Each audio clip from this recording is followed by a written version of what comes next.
गांधी के इर्द गिर्द इनकी पूरी स्ट्रैटेजी है कि माफी मांगे, और विपक्ष कह रहा है अडानी पर जेपीसी बने, लेकिन संसद ठप है। किसकी गर्दन जनता पकड़े? जनता पे, सॉरी, जनता किसकी गर्दन पकड़े? सत्ता पक्ष, हाँ, विपक्ष? तो मैं बहुत स्पष्ट है। आप सबने सिविक्स पढ़ा होगा, आपको पता होगा पार्लियामेंट्री अफेयर्स मिनिस्टर होते हैं, वो सरकार के नुमाइंदे होते हैं। सरकार को ये जिम्मेदारी होती है कि सदन किस तरीके से चले, किन मुद्दों पर चले। बिजनेस एडवाइजरी कमेटी होती है, उसका जब डिस्कशन होता है तो जो बिजनेस होगा हाउस में उसकी बात होती है। पर सच्चाई ये है कि बिजनेस एडवाइजरी काउंसिल में डिस्कशन होता है, पर जो काम होता है पार्लियामेंट के अंदर आकर 1 मिनट के अंदर संसद को हम देखते हैं हंगामा शुरू करते हैं। हंगामा विपक्ष नहीं कर रहा है, हंगामा कर रहा है सत्ता पक्ष। और हंगामा किस बात का कर रहा है कि कोई एक मेंबर ऑफ पार्लियामेंट जाकर विदेश में जाकर कुछ कहकर आते हैं। आप मुझे बताइए, आप सब युवा हैं यहाँ के, क्या हमारा देश इतना कमजोर है कि हमारे देश में कोई भी आकर अड़ंगा डालेगा हम चुप से बैठे रह जाएंगे? नहीं ना। क्या हमारा देश इतना कमजोर है कि कोई बाहर जाकर कहेगा कि आइए हमारे देश का प्रजातंत्र संभालिए, क्या कोई आ जाएगा? नहीं ना। तो आज हमारे देश के सामने मुद्दा क्या है? देश के सामने मुद्दा ये है, हमारी सारी एनफोर्समेंट डायरेक्टरेट से लेकर सीबीआई हो, आईटी हो, इलेक्शन कमीशन, जिसको मैं इंटेली कॉम्प्रोमाइज इंस्टीट्यूशन कहती हूं, आज वो सब ध्वस्त किया जा रहा है। आज एक सर्वे आया है जिसमें जो पॉलिटिकल लोग हैं, 330 पॉलिटिकल लोग हैं, जिसपे ईडी की कार्रवाई चल रही है। आपको पता है कितने उसमें से विपक्ष के हैं? 95% जो इन्वेस्टिगेशन चल रहा है विपक्ष के नेताओं पे चल रहा है। तो इस तरीके के अगर हाल है, हम वो डिस्कशन करना चाहते हैं संसद में। मैं महाराष्ट्र से आती हूं, महाराष्ट्र में किसान मोर्चे पे है क्योंकि उनको प्याज का दाम नहीं मिल रहा है। ना सरकार, केंद्र सरकार सुन रही है, ना राज्य सरकार सुन रही है। तो मैं उनकी चर्चा करने आती हूं। मैं चर्चा उनकी करने आती हूं जो कर्मचारी हैं, सरकारी नौकरियों पर हैं, वो ओल्ड पेंशन स्कीम को लेकर प्रोटेस्ट कर रहे हैं और वो स्ट्राइक पर हैं। मैं उनकी चर्चा करनी चाहती हूं। पर ये केंद्र सरकार क्या चाहती है? माफी मांगो, माफी मांगो।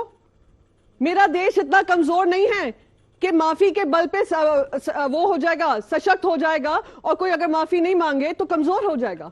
क्या हमारा देश इतना कमजोर है? क्या ये मुद्दा होना चाहिए देश के सामने? मेरे वाले मुद्दे होने चाहिए या इनके मुद्दे होने चाहिए? जवाब दीजिए सुधांशु जी। नहीं, जनता जवाब देगी ना, ये क्या जवाब देंगे? मुझे बड़ा आश्चर्य हो रहा है, ये श्रद्धेय बाला साहब ठाकरे जी द्वारा स्थापित पार्टी है जो कहे, जो नाम भी नहीं ले पर कोई जाके कुछ बोल दिया तो क्या फर्क पड़ता है? मेंबर ऑफ पार्लियामेंट है वो। अब सुनिए, ये कह रहे हैं हमारा देश इतना कमजोर है। यही तो मैं कहना चाहता हूं। जो ये कहता है कि इंग्लैंड और यूरोप को और अमेरिका को भारत पे प्रतिक्रिया देनी चाहिए, वो क्या समझ रहा? वो समझता है हम कमजोर हैं। वो जमाने गए जब हम लोग कमजोर हुआ करते थे, मगर ये नेता कमजोर है। हमें इस बात की आपत्ति, हमें इस बात की आपत्ति है कि विपक्ष की निष्ठा कमजोर है। अन्यथा क्या जरूरत है भाई इतना हम देश से ऊपर क्यों रखना? अरे हम गलती है, हमने मान लिया, मगर अफसोस क्या करें? मैं बोल सकती हूं प्लीज, बस वो पूरा कर रहे हैं। सुनिए एक लाइन। इन लोग सामने समस्या क्या है भाई? शिवसेना का साइन उस समय शेर हुआ करता था।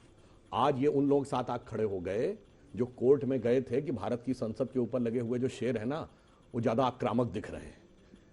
ये वो लोग हैं जो देश को इतना कमजोर रखना चाहते थे कि शेर भी कमजोर और बिल्ली जैसे दिखने चाहिए थे। इसलिए मैं कहना चाह रहा हूं, आज समस्या क्या हो गई है कि इतना बड़ा देश का अपमान हो गया है, मगर सबको अपने अपना परिवार, अपने अपना भ्रष्टाचार और केवल उसके बीच में अपना स्थान दिख रहा है। देश के साथ क्या हो रहा है वो छोड़ देखिए। 2 चीजें इन्होंने रखी। उन्होंने कहा कि हमारा देश कमजोर हुआ करता था, अब मजबूत है।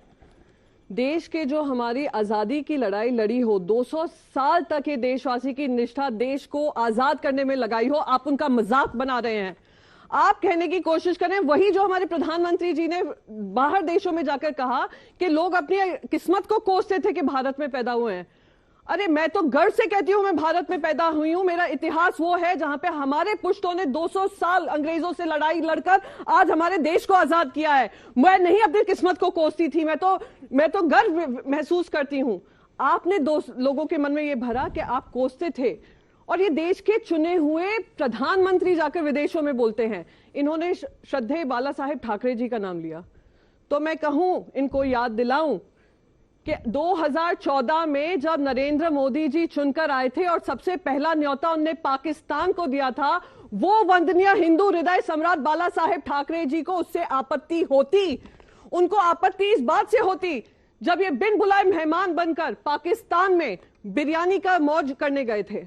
उनको आपत्ति इस बात से होती कि देश के चुने हुए प्रधानमंत्री जो इतनी भारी संख्या से आए हो, वो विदेशी धरती पर जाकर हो, चाइना हो, साउथ कोरिया हो, यूएई हो, वहां पर जाकर कहें कि लोग शर्माते थे बोलने में कि हम भारत से आए हैं। आप मुझे एक देशवासी बताएं जो शर्माता हो ये कहने से कि वो इस देश का नागरिक है। एक देशवासी बताएं। विदेशों में जाकर हम अपना झंडा लहरा रहे हैं और ये कहते हैं शर्मसार करते थे। तो ये है वंदनीय बाला साहेब ठाकरे जी की पार्टी। और मैं आज भी गर्व से कहूंगी कि अगर कोई गलत विदेशी धरती पे कहेगा तो मैं आवाज उठाऊंगी। आपने कहा कोई जाकर बोल देता है। आप मुझे एक मिनट पूरा करिए। क्या राहुल गांधी जी इस देश के प्रधानमंत्री हैं? क्या राहुल गांधी जी अपने एक मिनट, मैं आपके बीच में नहीं बोल रही थी। मैं यहाँ पे उनका सर्वे नहीं लेने आई हूँ।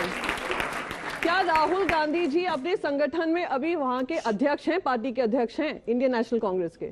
नहीं है।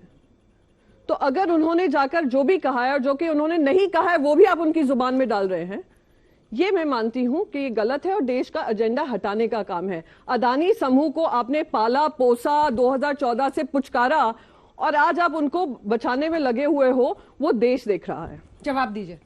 और अडानी मुद्दे से भटकाने के लिए ये राहुल गांधी माफी मांगो छेड़ा गया। मजेदार बात है कि इन्होंने मतलब आज मुझे फिर आश्चर्य हो गया कि शिवसेना ये पूछ रही है क्या राहुल गांधी देश के प्रधानमंत्री हैं। यानी आप ये प्रश्न तक पूछ सकते हैं बाला साहब देवरस की विरासत वाले, बाला साहब ठाकरे की विरासत वाले, ये मेरे लिए आश्चर्य की बात है। और देखिए संगति का असर कैसे होता है। 2 बार इन्होंने बोला 200 साल हमने आजादी की लड़ाई लड़ी। जो छत्रपति शिवाजी महाराज क्या लड़ रहे थे, वो आजादी की लड़ाई नहीं थी। यही अंतर होता है, क्योंकि एक कहावत है कि कदली सीप भुजंग मुख स्वाति एक गुण तीन, जैसी संगति बैठी है वैसे ही गुण दीन। किसी कारण से यह समस्या हुई। अब मैं बताता हूं, अडानी की बात है। महाविकास अघाड़ी की सरकार में पोर्ट का कॉन्ट्रैक्ट अडानी को मिला कि नहीं? आज राहुल गांधी जहां से सांसद हैं वहां केरल की सरकार ने पोर्ट का कॉन्ट्रैक्ट दिया कि नहीं?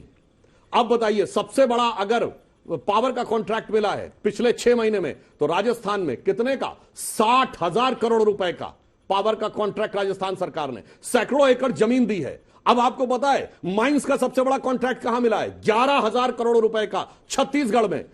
अगर आपको लगता है, आप आके दिल्ली में जो इनके प्रवक्ता बोलते हैं ये गड़बड़ वो गड़बड़, अरे उस गड़बड़ कंपनी को आपने अपने यहां दे रखा है। अरे जांच शुरू करो, कैंसिल करो, नहीं तो रिकमेंड करो सुप्रीम कोर्ट की कमेटी पे। ना ना ना, यहां आके हल्ला मचाना है, वहां इन्वेस्टमेंट का रिश्ता निभाना। ठीक है।